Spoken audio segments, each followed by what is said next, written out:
buenas noches. Mi nombre es Clargina Monsalve y debido a problemas técnicos con mi conexión a internet durante el congreso no pude hacerle la presentación de forma síncrona, así que en diferido estoy grabando el video con la presentación a fin de que todos puedan tener acceso a la misma. Y un poco para ser también fiel a cómo se ha ido realizando la dinámica del Congreso, les voy a leer el resumen del currículum que envié a los organizadores del evento, ya que al hacerlo en diferido no voy a poder contar con el apoyo del moderador de la sala. Lo leo directamente para todos ustedes. Soy doctoranda en filosofía con el desarrollo de mi tesis Salud disminuida como aporte conceptual postdisciplinar de la pedagogía hospitalaria. Soy especialista en derechos humanos, postitulada en pedagogía hospitalaria en Venezuela, licenciada en educación mención filosofía, soy bachelor en filosofía, lo que equivale a mi primer ciclo del doctorado en filosofía, directora de la Asociación Civil El Aula de los Sueños de Venezuela, una ONG dedicada a la investigación, a la formación en pedagogía hospitalaria, y actualmente soy investigadora asociada del Centro de Estudios Latinoamericanos para la Educación Inclusiva, CELEI, por institución por la cual he sido invitada a participar de esta conferencia. En el CELEI estoy coordinando la línea de investigación docente denominada Epistemología de la Pedagogía Hospitalaria. Soy maestra hospitalaria y domiciliaria con experiencia tanto en Venezuela como en Chile, y docente universitaria en las áreas de educación e investigación, autora de varias obras en pedagogía hospitalaria, y el día de hoy les hago esta presentación un poco para que conozcamos el campo de acción de la pedagogía hospitalaria. Les presento y comienzo con mi ponencia.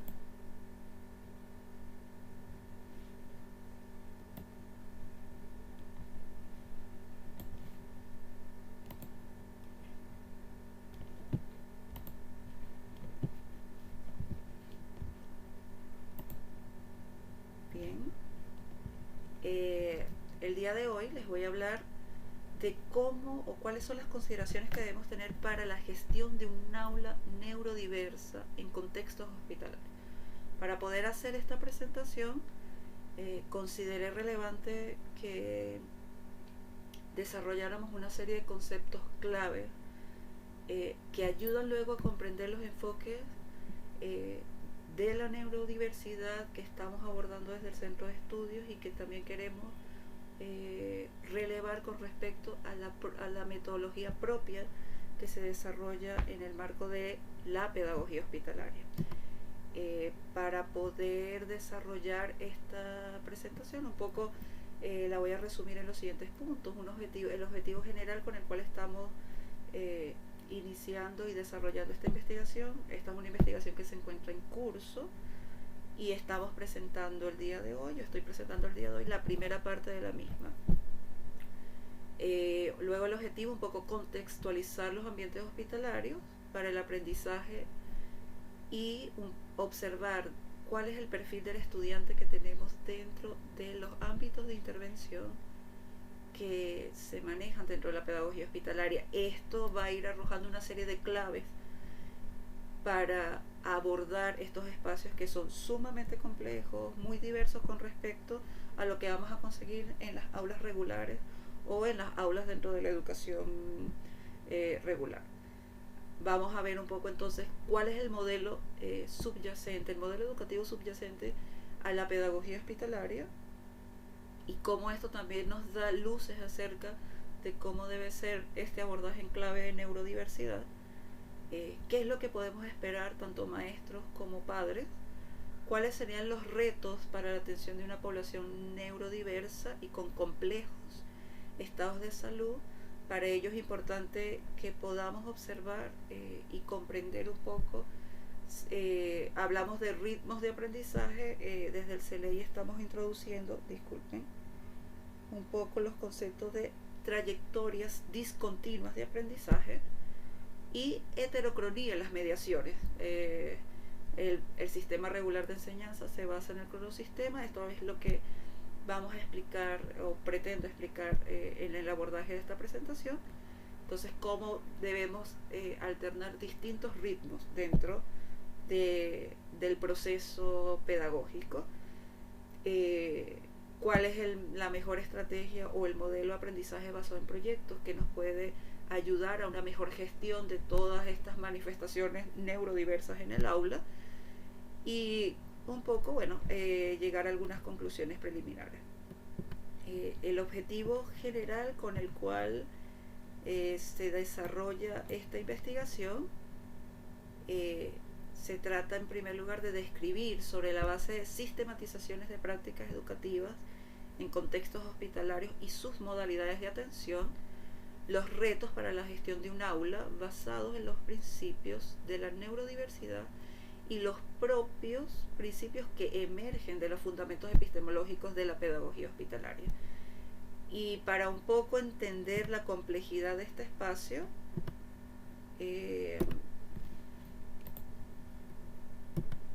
les quiero presentar un pequeño video que, a propósito de lo que estamos viviendo en este momento a nivel mundial con la pandemia, se realizó. Estamos hablando de un reportaje,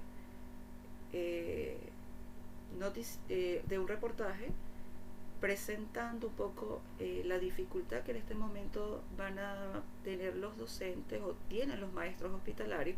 y aquellos que no conocen la modalidad y aquellos que no saben de qué se trata o de qué va esto cuando habla de pedagogía hospitalaria. Igual ya este ha sido un ámbito bastante difundido, estoy segura que muchos lo deben conocer, pero aquellos que no lo conocen, a partir de este pequeño reportaje van a poder entender un poco de qué trata esta modalidad educativa. Y a propósito, bueno, está expresando también un poco, en este caso, ahora yo me encuentro en Chile trabajando, muestra la realidad que estamos viviendo, o que estamos viviendo en general muchos maestros hospitalarios y domiciliarios. Entonces, voy a salir de acá de la presentación para poderles mostrar este pequeño reportaje.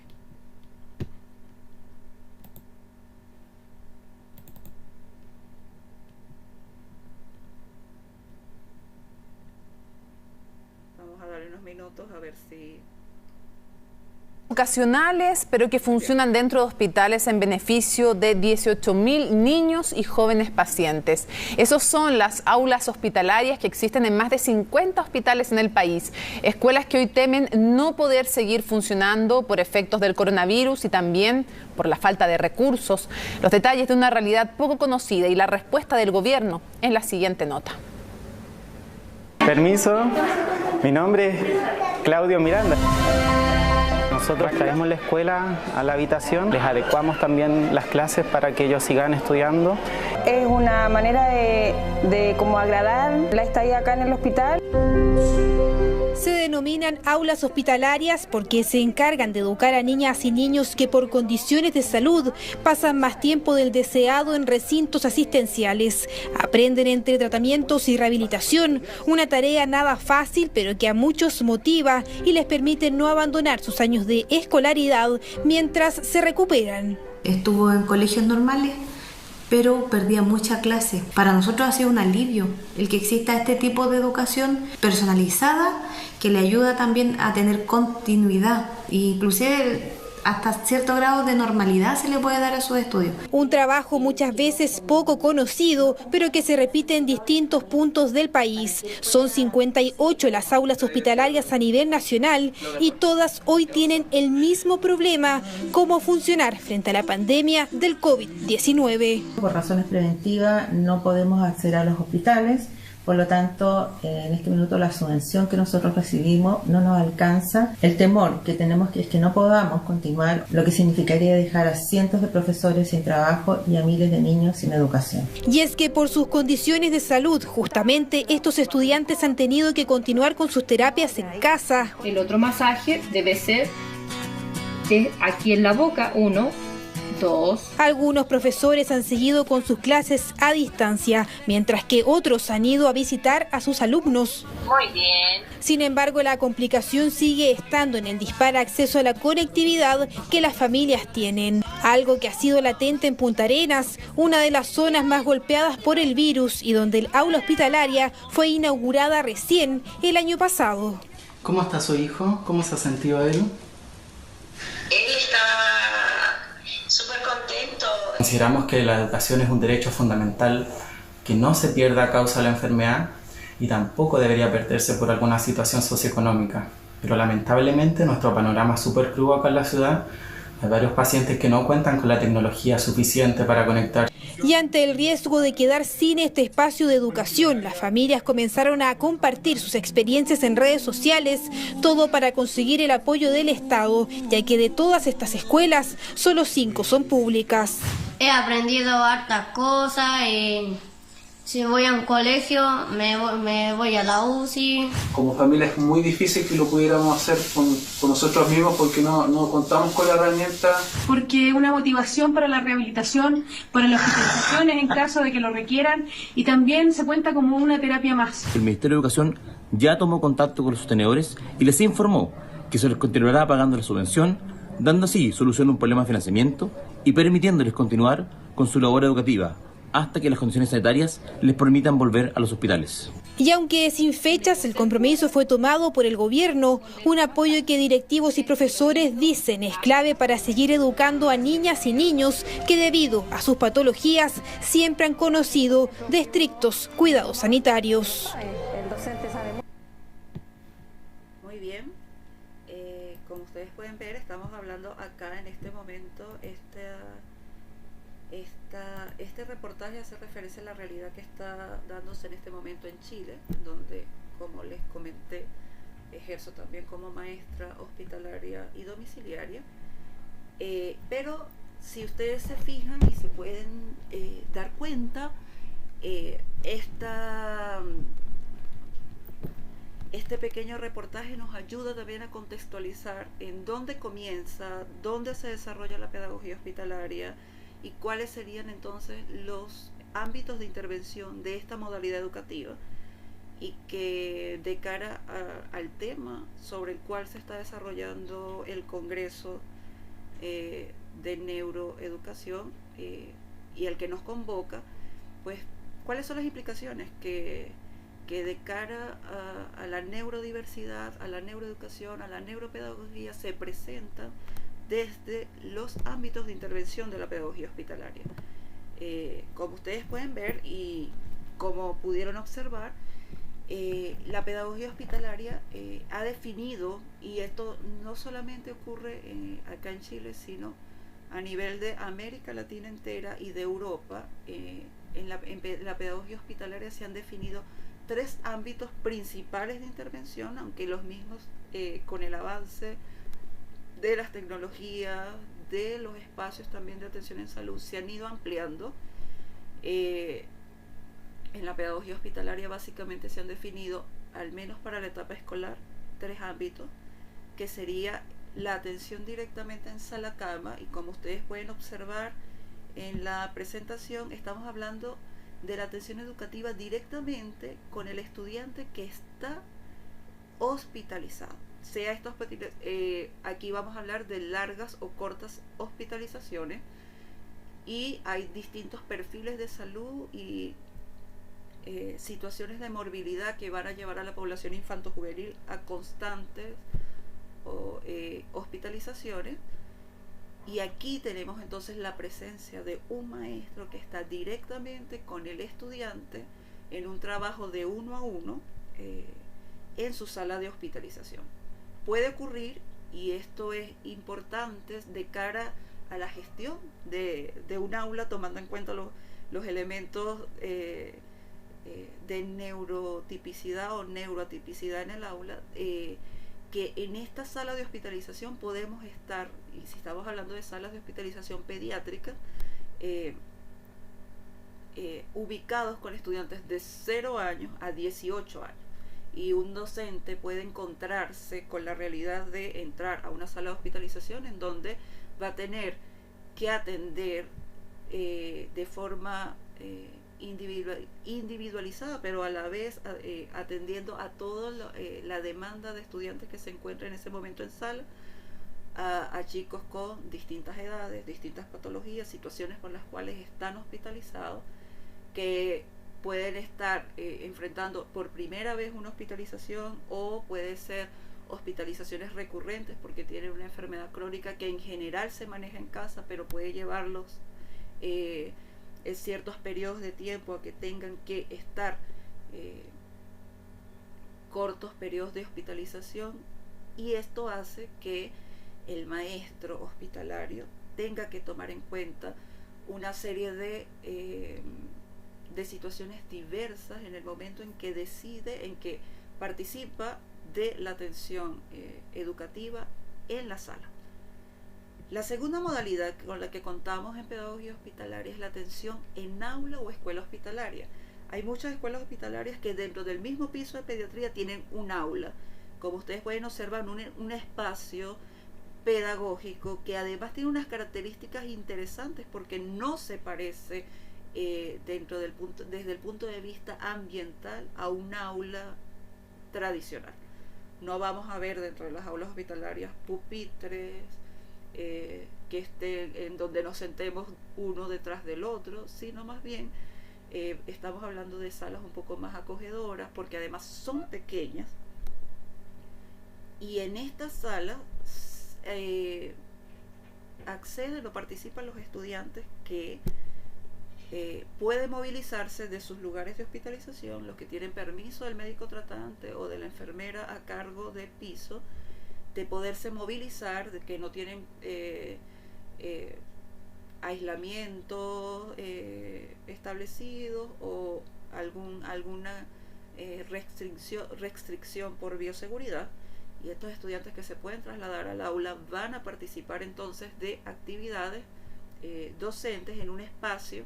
más idóneo, más adaptado a las actividades educativas que lo que pudiera ser la atención en su sala de hospitalización o en el box de hospitalización. Entonces, en esta segunda modalidad tenemos además mayores complejidades asociadas, porque cuando hacemos atención en sala cama es muy probable que el docente termine trabajando uno a uno con cada uno de los estudiantes. Por lo tanto, lo que se le presenta al docente como reto en la atención sala cama es tener a disposición un staff de materiales que le permita poder abordar distintas situaciones, grados académicos, intereses y otras situaciones asociadas a la realidad propia por la cual el estudiante está hospitalizado, y que en ese momento el docente hospitalario tiene que saber manejar. En el caso de la atención en la sala, en el aula hospitalaria como tal, en la escuela hospitalaria, que puede ser intrahospitalaria o encontrarse alrededor de las instalaciones del hospital, o sea, hay muchas escuelas hospitalarias que funcionan fuera de las instalaciones del hospital, alrededor de las instalaciones del hospital, y aún así chicos que están en situación de hospitalización pueden trasladarse de manera interna y llegar a este espacio. Pero también ocurre el caso de que tengamos estudiantes matriculados que son derivados por el médico tratante y que van a asistir a nuestra aula o escuela hospitalaria. En este caso estaríamos en general hablando de estudiantes cuyas condiciones de salud le permiten estar en casa, pero sus ritmos, las dificultades asociadas a la condición de salud no les permite poder estar en una escuela regular. Este tipo de estudiantes, este perfil de estudiante es el que generalmente participa como un estudiante matriculado en una escuela hospitalaria y forma parte, quizás de una manera más continua, más constante, de un grupo académico particular que en general termina estando dentro de una sala multinivel. Por lo general estamos hablando de estudiantes que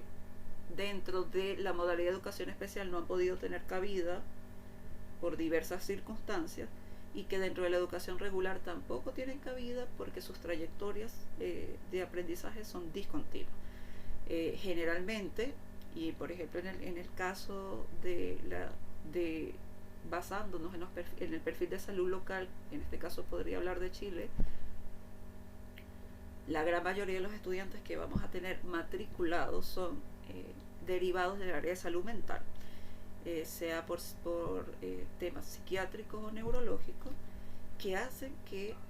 deban asistir al aula hospitalaria. Y un poco más adelante vamos a ver estos perfiles de salud a qué responden, cuáles son las complejidades que vamos a conseguir dentro de un espacio. Pero imagínense entonces un espacio en donde vamos a tener a estudiantes de distintas edades, con distintos niveles académicos y con distintas condiciones de salud y condiciones en el neurodesarrollo. Y con todas estas complejidades debe lidiar un maestro hospitalario a la hora de gestionar las actividades pedagógicas y de aprendizaje dentro del aula. La tercera modalidad que vamos a encontrar en un aula, en estos espacios, es la de atención domiciliaria, y estamos hablando de estudiantes cuyas condiciones son tan complejas. Generalmente estamos hablando de estudiantes incluso con retos múltiples y condiciones, combinaciones o encuentros entre enfermedades crónicas y discapacidad que no pueden trasladarse incluso al aula hospitalaria, porque para ellos representaría un grave riesgo, porque se encuentran conectados con BIPA, son oxígenos dependientes, y esto hace que en muchas ocasiones ni siquiera puedan acceder al sistema educativo. Y digamos que, bueno, hay que ubicarse en cómo entonces se traslada la escuela a la casa, y cómo la casa se convierte en un espacio pedagógico, educativo, y el estudiante que en muchas ocasiones nunca había asistido a la escuela tiene que comenzar, bueno, a integrar dentro de su estructura de conocimiento lo que significa tener una maestra, tener una escuela, participar de actividades nuevas. Y un poco lo que se quiere resaltar, o lo que pretendemos resaltar, es, bueno, qué retos se van a presentar para los estudiantes para fortalecer y acompañar su proceso de neurodesarrollo como docentes, para colaborarles en mejorar su calidad de vida en el sentido de la vida desde cualquiera de estas tres modalidades. Un poco la primera clave que debemos tomar en cuenta entonces al momento de gestionar o pensar en la gestión de un aula neurodiversa en las modalidades que nos presenta la pedagogía hospitalaria son los ambientes de aprendizaje. En primer lugar, estamos hablando de, y yo digo que afortunadamente estamos hablando de ambientes de aprendizaje que se desvinculan de forma estructural de lo que nos presenta una escuela tradicional, y esto es una ventaja. Y es una ventaja porque generalmente casi todos los estudiantes que terminan estando en la modalidad de pedagogía hospitalaria son estudiantes que vienen de la escuela tradicional, que en muchas ocasiones están en la escuela hospitalaria debido a fobias escolares, por bullying, por diversas situaciones que lo llevan a salir del sistema educativo, y se consiguen con espacios como estos que ustedes pueden ver acá en la presentación. Una combinación extraña entre un ambiente que puede considerarse hostil, porque estamos hablando de pinchazos, agujas, a veces cero respeto a la intimidad, porque el estudiante se ve expuesto constantemente a exámenes médicos, a revistas médicas, a visitas de estudiantes de medicina que están haciendo sus prácticas profesionales, y que constantemente se ven invadidos por una serie de adultos que no conocen, y además con implementos que en la mayoría de los casos les genera dolor. Entonces conseguimos un contraste interesante entre un espacio que se presenta hostil y que pudiera parecer hostil para el aprendizaje, pero que deviene una serie de aprendizajes significativos para los estudiantes. Y podemos entonces encontrar estos espacios en donde vamos a tener combinados instrumentos que se van a ocupar en la medicina para la recuperación de la salud junto con estos instrumentos pedagógicos. Y todo esto va a representar para los estudiantes una novedad interesante, porque por lo general las aulas hospitalarias son espacios llenos de colores, en donde comparten entre distintos estudiantes de distintas edades y de distintos niveles, y parte de la riqueza que se evidencia en el desarrollo de esta modalidad educativa está en que cambia totalmente con respecto a lo que nosotros vamos observando en las escuelas tradicionales. Tristemente, y lo digo como investigadora, existe en este momento una tendencia a quererse parecer a la escuela tradicional con estos parámetros de referencia, porque es que como fuimos educados en estos tipos de estructuras, con estas aulas tan rígidas, con esta visión cronosistémica del aprendizaje, que cuando nos imaginamos como gestores de espacios pedagógicos, y si en algún momento dijera, bueno, vamos a hacer o vamos a fabricar o vamos a construir nuestra aula hospitalaria ideal, esa aula hospitalaria o escuela hospitalaria va a terminar convirtiéndose o pareciéndose muchísimo a la escuela regular, porque ese es el patrón de referencia que tenemos acerca de cómo debemos educar, de cómo se supone que se aprende. Y resulta que estos espacios, al darse fuera del contexto educativo y al tener que adaptarse a la realidad del educando, hace que se presente con una riqueza maravillosa, y lo digo con todo el peso. Y en el transcurso de este congreso han expresado mucho cómo las distintas situaciones de sufrimiento, de dolor, de maltrato, hacen modificaciones importantes desde el punto de vista neurológico, y cómo pueden afectar a funciones cognitivas como la memoria, la atención. Y ciertamente las enfermedades tienen una incidencia directa en todas las psicofunciones de nuestros estudiantes, pero a la vez también se presenta como una oportunidad para mirar diferente las situaciones y para desarrollar aprendizaje significativo,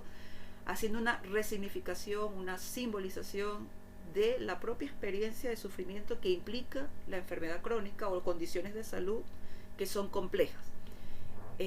Y dentro de esto se incorpora el ambiente de aprendizaje. Y en este caso no se imaginen solamente entonces el espacio del aula hospitalaria, sino también el espacio del hogar. La casa, el domicilio, que se convierte ahora también en un ambiente de aprendizaje, y esto implica un cambio radical, no solamente para el estudiante que está en una hospitalización domiciliaria, sino para la familia entera, que ahora tiene que incorporar dentro de su dinámica la presencia de un educador domiciliario que va a estar allí con su hijo, desarrollando una serie de actividades educativas y ayudándole también a tener una mirada. Y estoy adelantándome en algunas claves, pero digamos que la primera clave que debemos tomar en cuenta para la gestión de una aula neurodiversa en contextos hospitalarios son los distintos ambientes. Y lo que quiero rescatar aquí es que cada uno de estos ambientes tiene una riqueza particular e interesante que nos ayuda a comprender y acercarnos a un aprendizaje significativo que cambia muchísimo la perspectiva y el paradigma de lo que manejamos en una escuela tradicional. Si podemos observar aquí un poco cuál es el perfil de los estudiantes que nosotros vamos a tener dentro de una escuela hospitalaria, y un poco les coloco este perfil también porque también debemos ubicarnos en que cuando estamos, así sea en domicilio o en sala cama, pero en especial en aula, para los estudiantes que están matriculados, nosotros podemos llegar a tener dentro de una sala, en un solo momento, a un estudiante dentro del espectro autista, a un estudiante con una enfermedad crónica severa, a un estudiante con una parálisis cerebral, a un estudiante con un trastorno del neurodesarrollo asociado a una epilepsia y con problemas conductuales, y todos ellos van a estar en un mismo espacio, en un mismo momento, con un docente compartiendo un espacio de aprendizaje. Así que muchas veces, imagínense si para un docente de una escuela convencional que tiene ciertamente otras complejidades, pero tengo una cantidad de estudiantes y de esa cantidad de estudiantes tengo 2, 3, 4 con una condición, con un trastorno del neurodesarrollo, cuando en un solo espacio puedo llegar a tener hasta 12 estudiantes según lo que me permite el espacio físico para la escuela hospitalaria, con toda una serie de condiciones de salud sumamente complejas. Entonces, cuando vemos este perfil que ustedes ven acá, es un perfil que responde un poco a las condiciones de salud y de morbilidad de la población estudiantil chilena. Si yo les presentara un perfil del estudiante, por ejemplo, de Venezuela, las matrículas permanentes en aula y en atención domiciliaria, más que quizás enfermedades raras y poco frecuentes y trastornos del neurodesarrollo, puedan deberse a enfermedades crónicas como el cáncer, como las cardiopatías, como las enfermedades renales, y a politraumatismos y consecuencias derivadas de la violencia, por ejemplo, niños con graves fracturas por disparos, por violencia social, por maltrato infantil. Es decir, según el país en donde nos ubiquemos vamos a tener distintos perfiles de salud, pero en líneas generales, cuando hablamos de el perfil del estudiante que yo voy a tener en estos espacios, estamos hablando de este tipo de condiciones de salud. De condiciones de salud o condiciones en el neurodesarrollo o discapacidades asociadas también a enfermedades crónicas. Igualmente es posible también tener estudiantes judicializados por maltrato y van a formar parte del aula hospitalaria, y sobre todo van a venir derivados del área de salud mental, porque obviamente, y como han venido exponiendo durante el Congreso, pues todas las situaciones de maltrato van a generar también unos impactos psicológicos que deben abordarse, que deben trabajarse. Son estudiantes que en general han salido también del sistema educativo, y al sistema educativo regular no poderle dar cabida, uno de los espacios en donde han conseguido la oportunidad para continuar su escolarización y hacer este proceso de reconstrucción simbólica de su propia vida han sido los espacios que se ofrecen desde las escuelas hospitalarias. Y en este momento, si vemos un poco desde el perfil de salud de Chile, pues vamos a conseguir muchos estudiantes con fobias escolares, con fobias sociales, con depresión, bipolaridad, rasgos esquizoides asociados a la adolescencia, y el docente debe saber lidiar con estas situaciones que se le van a presentar en el aula. Y esto va a representar un reto importante, y la segunda clave es que tenemos que tener muy claras cuáles son las condiciones de salud de base que traen nuestros estudiantes, para a partir de allí poder generar estrategias específicas para abordarlo. Y dentro de esta clave, entre las condiciones de salud, hay que tener mucha claridad también cuáles son esas condiciones de salud compartidas y cuáles son esas que individualizan y singularizan obviamente a cada uno de nuestros estudiantes, para poder combinar abordajes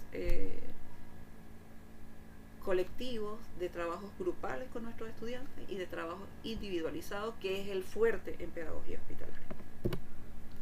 Desde este punto de vista, entonces, y hablándole un poco, el fuerte de la pedagogía hospitalaria, en este caso, es importante entonces conocer a cuál modelo educativo responde la pedagogía hospitalaria y en qué se diferencia de otros modelos educativos. Rápidamente, ¿qué es un modelo educativo? Se los leo. El modelo educativo es la concreción en términos pedagógicos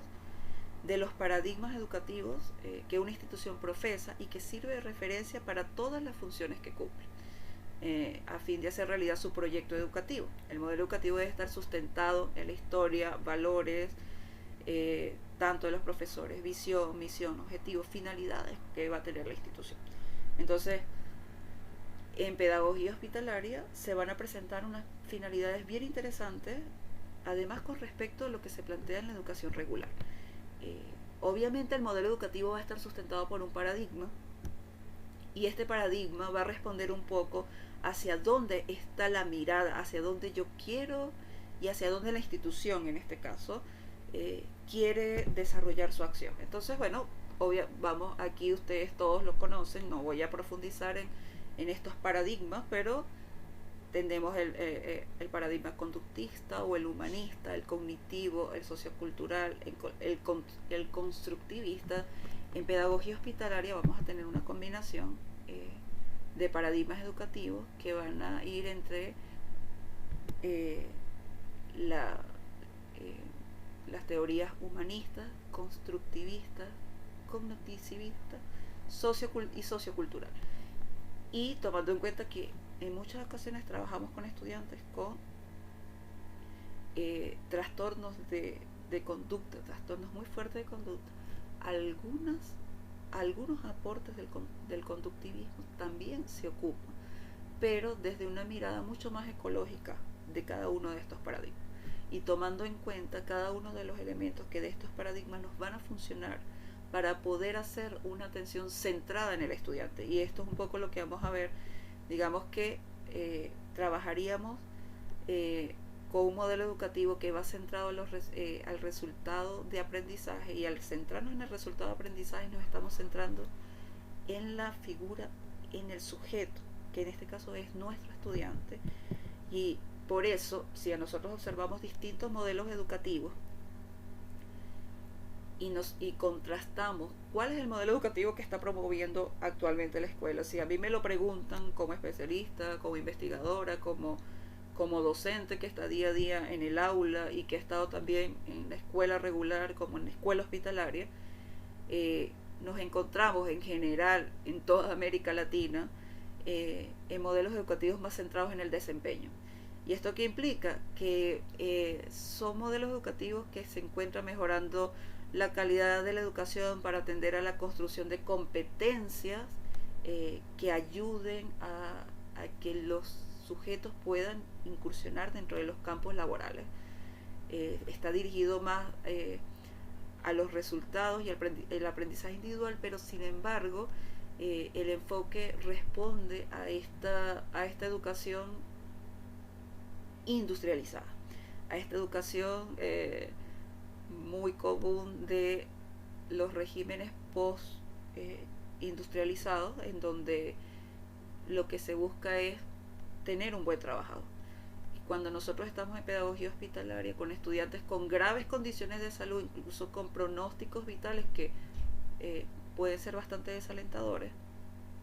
hasta donde un modelo educativo centrado en el desempeño es funcional y además significativo para el estudiante. Consideramos y desde la línea de investigación que estamos desarrollando que el modelo educativo en general de la educación debería estar más centrado en el estudiante que en el desempeño, pero en el caso de la pedagogía hospitalaria es un modelo educativo que de por sí y de manera natural, basado en su objeto primigenio, es un modelo educativo que se centra en el estudiante. Por lo tanto, se busca, si bien en algunos casos la autonomía se ve bastante comprometida por algunos trastornos de neurodesarrollo que posee nuestra población estudiantil, se procura ir escalando en mayores niveles de autonomía, en que el estudiante pueda, además de ser un protagonista, sujeto de su propio proceso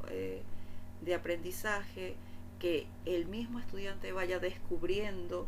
sus habilidades, sus potencialidades, y en este caso, como en pedagogía hospitalaria y dadas las condiciones complejas de salud que tenemos que abordar, se hace indispensable que esta misma concepción la tenga el padre,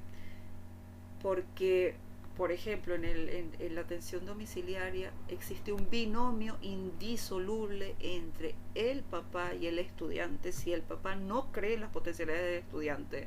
no cree en que él puede ir desarrollando una serie de habilidades y poco a poco ir consiguiendo mayores niveles de autonomía, este papá no va a ser un aliado para la labor educativa y lamentablemente no va a jugar a favor de esto que queremos lograr en beneficio de la calidad de vida, del sentido de la vida que queremos lograr desde el enfoque de la pedagogía hospitalaria. Entonces, es indispensable un poco que comprendamos bajo cuál modelo educativo nos estamos moviendo, porque en muchas ocasiones se mira la inclusión como costosa y como injustificable, porque resulta que a largo plazo muchos de nuestros estudiantes nosotros no lo vemos, o quienes coordinan o dirigen las políticas educativas no los ven como sujetos activos dentro de una sociedad y dentro de campos laborales. Pero ¿quién dijo que esto es así? Y además,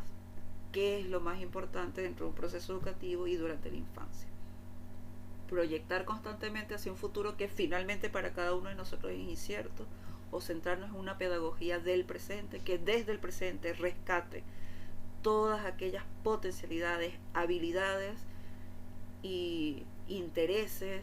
de los estudiantes y construya nichos en donde él pueda desarrollarse. Y un poco esto lo vamos a ver más adelante, pero la tercera clave importante para la gestión de un aula neurodiversa es comprender cuál es el modelo educativo por el cual yo, docente, institución, padres, nos estamos manejando, qué es lo que estamos esperando de nuestro estudiante, qué es lo que queremos que nuestro hijo logre, y cómo además vamos aterrizando eso en un constante diálogo en donde vamos construyendo de a poco, peldaño a peldaño, la autonomía del estudiante, ¿no? Y para un poco entender hacia dónde va la pedagogía hospitalaria y su modelo educativo, desde lo que estamos desarrollando en el Centro de Investigaciones, y al hacer un abordaje epistemológico de la pedagogía hospitalaria, podemos en primer lugar indicar que se trata de una pedagogía de lo menor. Esto lo expone el director del centro, Campo 2018, en todos sus estudios, sobre todo cuando abordamos las pedagogías queer. La pedagogía hospitalaria comparte esto. ¿Y qué significa una pedagogía de lo menor? Estamos hablando de una pedagogía que no busca desarrollar procesos asimilacionistas, adaptativos, en donde es el sujeto que tiene una condición de salud o una neurotipicidad el que debe adaptarse al ambiente, sino que es el ambiente que empieza a ajustarse para que este individuo, esta singularidad, esta subjetividad pueda expresarse. Y hay una diferencia muy grande entre un modelo que no busque la adaptación, sino más bien el diálogo y la construcción intersubjetiva a partir de muchas diferencias que se van a manifestar en el aula. Entonces, en pedagogía hospitalaria, esta pedagogía de lo menor, el buscar estos niveles de intercambio y construcción intersubjetiva de alteridad, implica que escapemos de la lógica cronosistémica que nos plantea la educación regular. Una de las razones por las cuales en la educación regular se fracasa y se hace ininteligible las realidades de estudiantes como los que están dentro de la modalidad de pedagogía hospitalaria es porque su modelo, que es un modelo basado en la industrialización y está enfocado hacia las competencias y resultados, maneja criterios cronosistémicos, es decir, el mismo currículum para todos, los mismos tiempos de aprendizaje para todos, horas para matemáticas, para lenguaje, para las distintas asignaturas, tiempos establecidos para lograr alcanzar ciertos contenidos, y resulta que nuestros estudiantes, en general, sean neurotípicos o no, van a tener ritmos distintos de aprendizaje. Y la única manera que la escuela pueda responder a estos ritmos de aprendizaje es que abandone la lógica del cronosistema. ¿Y cómo se abandona la lógica del cronosistema? Pues definiendo muy claramente cuál es el modelo educativo que yo pretendo promover como institución, como directivo, como generador de la política pública en la educación. Entonces, desde esta visión cronosistémica, lamentablemente, va a ser difícil que estudiantes como los que manifiestan las complejidades que se manejan en pedagogía hospitalaria puedan participar de la escuela regular, porque la escuela regular no va a entender que este estudiante va a tener constantemente que faltar a la escuela por tratamientos médicos, porque en algunos tratamientos influyen negativamente en varias de sus funciones neurocognitivas, y el docente que necesita en unos tiempos establecidos, en unos periodos lectivos, cubrir y desarrollar además un currículum que muchas veces es inflexible, una cierta cantidad de conocimientos, aprendizajes, competencias, habilidades, muy probablemente este estudiante no va a responder y no va a poder hacerlo por muchas razones, entre esas sus propias condiciones de salud, sus propias condiciones sociales. Entonces, cuando hablamos de esta lógica cronosistémica, estamos hablando además de trayectorias continuas de aprendizaje, es decir, hay un tiempo de una edad determinada para que tú cumplas el primero básico, el segundo básico, para que culmines la escuela básica y luego pases a la media. Es decir, un estudiante en situación de enfermedad, un estudiante con trastornos del neurodesarrollo, un estudiante que presenta distintas condiciones, no va a poder responder a esta lógica. Esta lógica no ayuda a la inclusión del estudiante. Por lo tanto, la escuela regular no sabe cómo leer estas realidades, pero la pedagogía hospitalaria en este momento sí está leyendo estas realidades y está respondiendo a esta realidad, incluso para estudiantes que deberían ubicarse según lo que establece el sistema en la educación especial. Tampoco la educación especial está respondiendo a estas realidades complejas, porque de hecho tenemos estudiantes que tienen síndrome de Down, pero además se asocia una enfermedad crónica. Y esto dificulta mucho más sus trayectorias de aprendizaje o educativas en periodos lectivos dentro de una escuela especial. Y la escuela especial tampoco ha tenido o está teniendo la respuesta adecuada para estos estudiantes. ¿Y quién está respondiendo a esta realidad en este momento? Pues la modalidad de pedagogía hospitalaria, y no solo en Chile, en casi todos los países de América Latina. Entonces, ¿por qué responde? Porque de manera natural, de manera intuitiva, gracias a que el foco de la mirada no está en adaptar al estudiante al medio, sino que el medio se adapta a la realidad del estudiante, la pedagogía hospitalaria ha sabido trabajar desde una mirada heterocrónica del aprendizaje. Y esto ayuda a la gestión del aula neurodiversa, y esto además puede servir de ayuda para las escuelas regulares, de manera tal que puedan conseguir mayores logros dentro del sistema educativo de estudiantes que presentan diferencias significativas con respecto a la media de estudiantes. Y en este caso, al ser una pedagogía de lo menor, como bien lo estamos mostrando aquí, que escapa a esta lógica del cronosistema, permite una construcción de la subjetividad o una construcción subjetiva de la propia singularidad mucho más significativa que dentro de una educación mucho más masificada, con tiempos muy rígidos. Porque en este caso estamos logrando entonces establecer espacios en donde el estudiante pueda expresarse desde sus diferencias. Y junto con esto, pedagogía hospitalaria también implica una pedagogía del encuentro. Y esto lo trabajamos también sustentándonos en los aportes teóricos de la antropología del cuidar de Frances Torralba, que nos permite identificar necesidades trascendentes. No hablamos en este caso de las necesidades desde la visión humanista de Maslow, sino las necesidades trascendentes, que si no son cubiertas cuando una persona enfrenta situaciones radicales, como lo es la enfermedad, que modifica su marco epistemológico, que modifica su marco de conocimiento de la realidad, lamentablemente no vamos a poder generar aprendizaje significativo. Y la realidad de la enfermedad, de las condiciones de salud, es tan radical y genera unos cambios tan profundos en la persona, que es necesario abordar desde lo pedagógico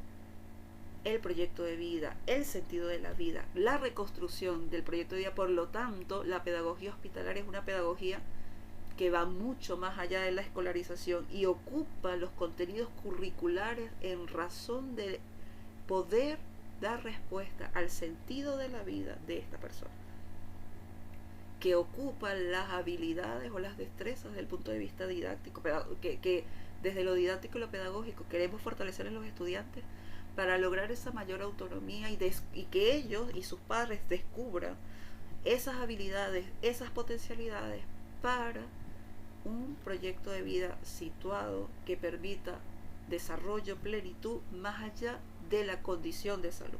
Y esto no lo puedo abordar en esta presentación, pero esto permite que a largo plazo tengamos a un estudiante con significados profundos acerca de qué hace, por qué lo hace, qué es lo que quiere y cómo se ubica en el mundo desde su propia realidad, contemplando distintos niveles en la concepción de salud. No puedo abordar estos distintos niveles en la concepción de salud, pero un poco estaremos hablando de la visión más biológica, el cómo me siento, cómo estoy, y puedo estar en una silla de ruedas, pero aún así en mi dimensión psicológica me siento bien, tengo un sentido más allá de que físicamente no me encuentre en plenitud o en pleno uso de todas las habilidades a las cuales pudiera tener acceso. Desde la dimensión psicológica sí hay una sensación de bienestar, y desde la dimensión ontológica también hay una visión de ser un bien. Entonces un poco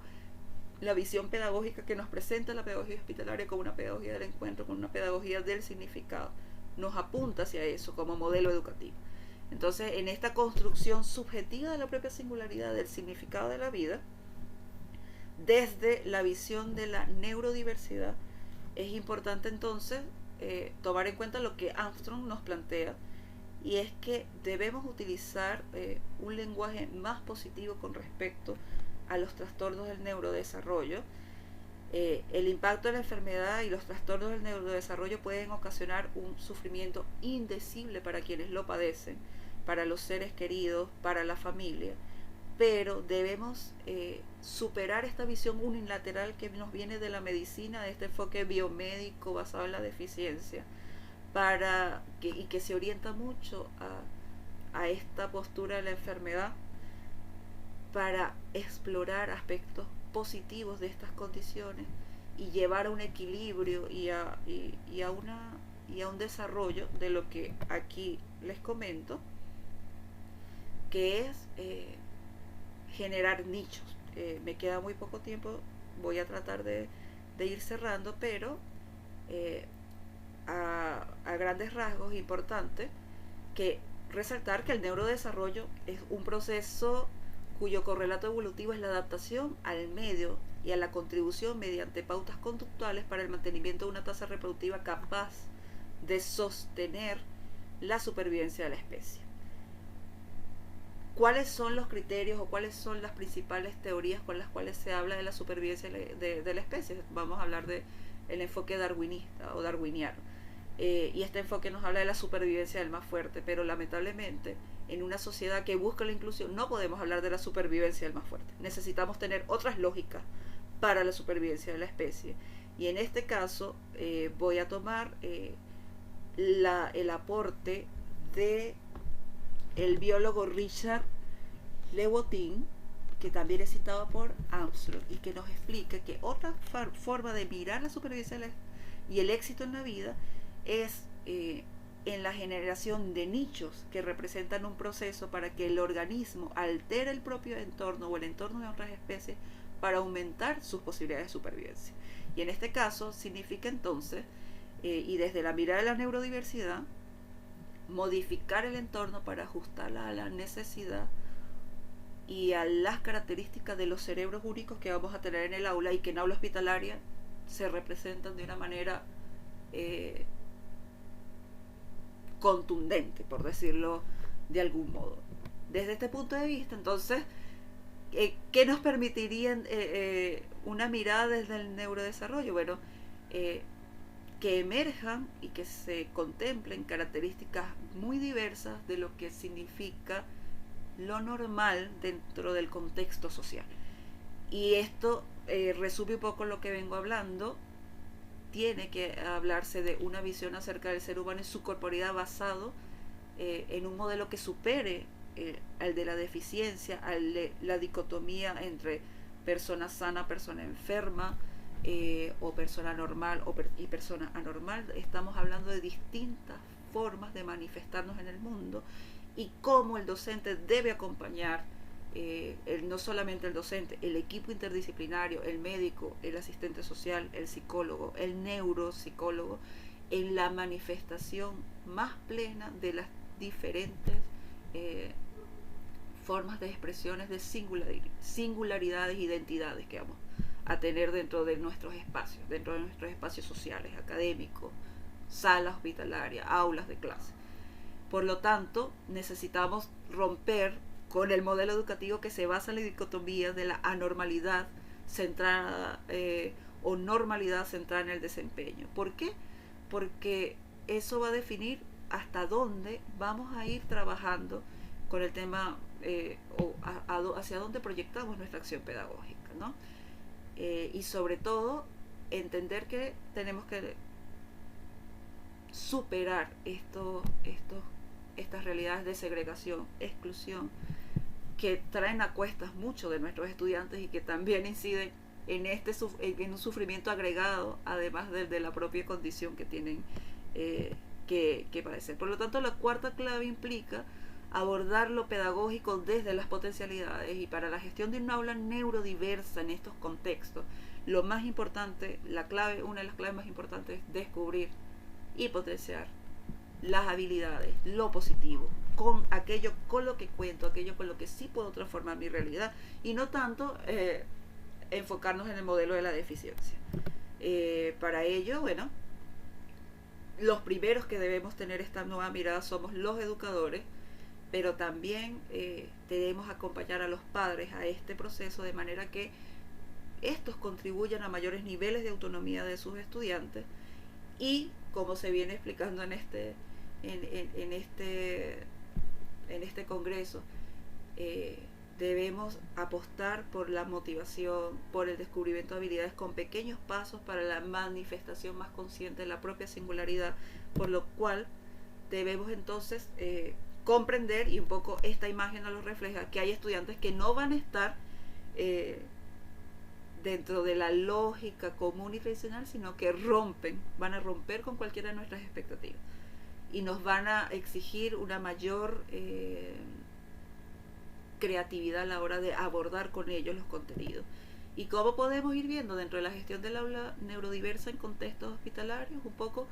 comprender las trayectorias discontinuas del proceso educativo, por lo tanto introducir y comenzar a manejar el concepto de la heterocronía y de las aulas multinivel, porque en la heterocronía voy a manejar también,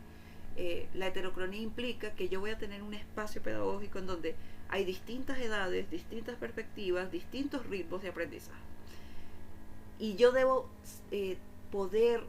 ponderar, jugar, mediar entre los tiempos que tiene el hospital, los tiempos que tiene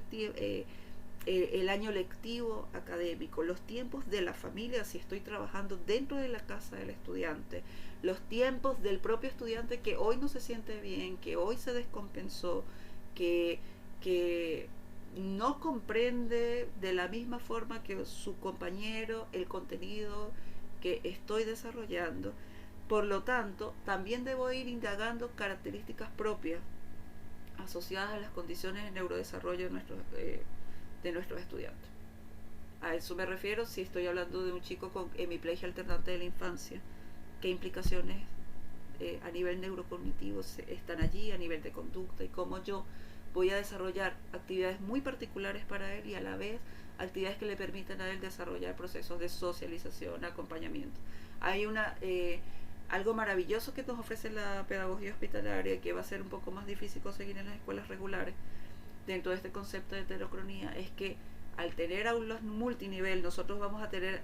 a estudiantes más experimentados incluso en sus procesos de tratamiento, como sujetos activos en sus procesos de curación, de participación en tratamientos médicos, con respecto a estudiantes que están iniciando, que apenas se les está haciendo el diagnóstico, y el hecho de poder contar dentro del aula con estudiantes que tienen más experiencia, porque lamentablemente han tenido que vivir mucho más tiempo con una enfermedad crónica, por ejemplo. La riqueza de este estudiante es maravillosa para aquel que apenas está iniciando, que tiene miedo, que no sabe qué es lo que va a pasar. Y es interesante ver, por ejemplo, en mi caso, que pude en Venezuela trabajar en una sala, en una aula hospitalaria en el servicio de oncología, cómo estos estudiantes mayores que ya tenían 2, 3 años con un cáncer acompañaban a los compañeritos más pequeños para que supieran cómo respirar, cómo relajarse a la hora que le fueran a tomar la vía para las quimioterapias. Es decir, la heterocronía y las aulas multinivel nos ofrece una riqueza, porque esto ocurre en el caso del acompañamiento de un estudiante que se encuentra en una situación complicada desde el punto de vista de salud, pero si hablamos de otras condiciones, estudiantes dentro del espectro autista que ya por la experiencia dentro del aula han aprendido y han tienen mayores habilidades sociales y emocionales, acompañan a los compañeros nuevos ofreciéndole herramientas de contención incluso para que puedan manejar y gestionar mejor sus emociones en el aula. Entonces, esta riqueza no la vamos a tener en un aula regular. Y si nosotros nos ponemos a ver el aprendizaje natural del ser humano, se da gracias, y como bien lo estaban expresando desde bueno, no lo voy a nombrar acá porque no quiero cometer algún error, pero a partir del modelaje. ¿Y de quién vamos a modelar nosotros si no es del más experto? ¿Cómo asimilamos el lenguaje si no es a través del desarrollo del lenguaje que se da alrededor de nuestra familia? Por lo tanto, mientras más rico sea el ambiente familiar, mientras más conversaciones, mientras más estímulos, pues esa aprehensión del lenguaje va a ser mucho más fácil para el niño. Desde el punto de vista natural del aprendizaje, el aprendizaje se da siempre desde el modelaje, por lo tanto tiene que haber alguien mucho más experto que yo, que me motiva y que de algún modo me incita a que yo aprenda, acumule, desarrolle, incorpore en mi estructura cognitiva una serie de conocimientos que me hacen falta para la vida. Y desde el concepto de heterocronía de los aprendizajes, desde las aulas multinivel, esto es posible y facilita el abordaje neurodiverso, mientras el docente haya sabido valorar las diferencias de cada uno de los estudiantes y junto con el equipo interdisciplinario brinde herramientas para la contención, para la gestión y la autogestión emocional. Y todo esto por modelaje se va transmitiendo de estudiante a estudiante. Por eso es importante, como desde la pedagogía hospitalaria hago el llamado, no intentarnos parecer a la escuela regular, porque la riqueza desde el punto de vista pedagógico y didáctico que se está ofreciendo dentro de estos espacios es un ejemplo, y tiene que ser un ejemplo para otras modalidades educativas. De hecho, los cambios significativos que dan los estudiantes que están remitidos por el área de salud mental, por ejemplo, son tan contundentes que los mismos psiquiatras y médicos se preguntan: oye, tienes un año en terapia psicológica y no habías sonreído,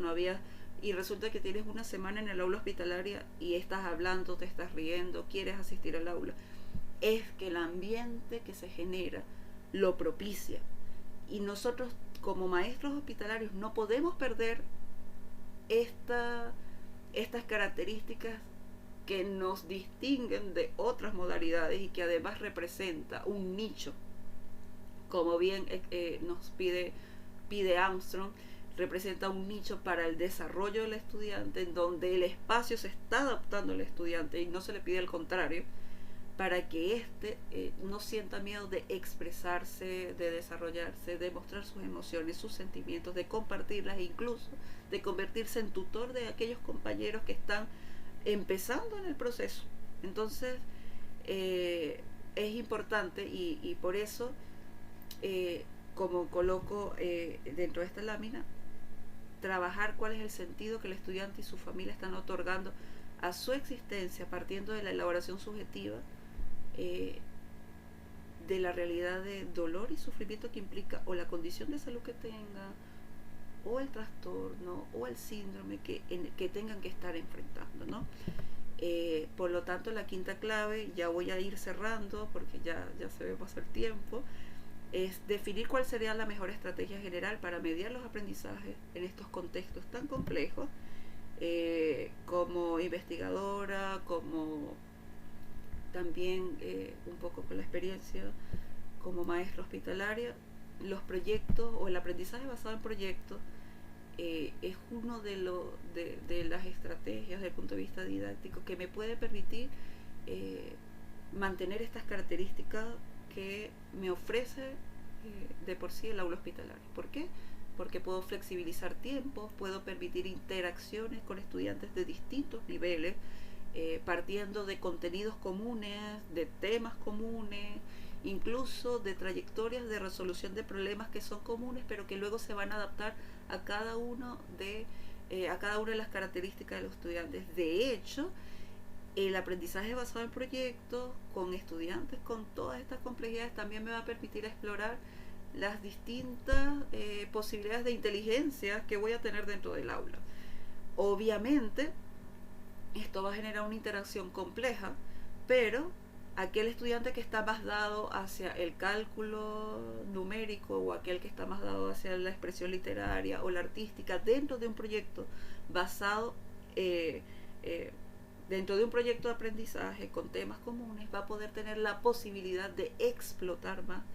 estas habilidades. Y si en todo caso aún no las conoce, va a tener la posibilidad de descubrirlas, y esto es parte de lo que quiero proponer en esta intervención.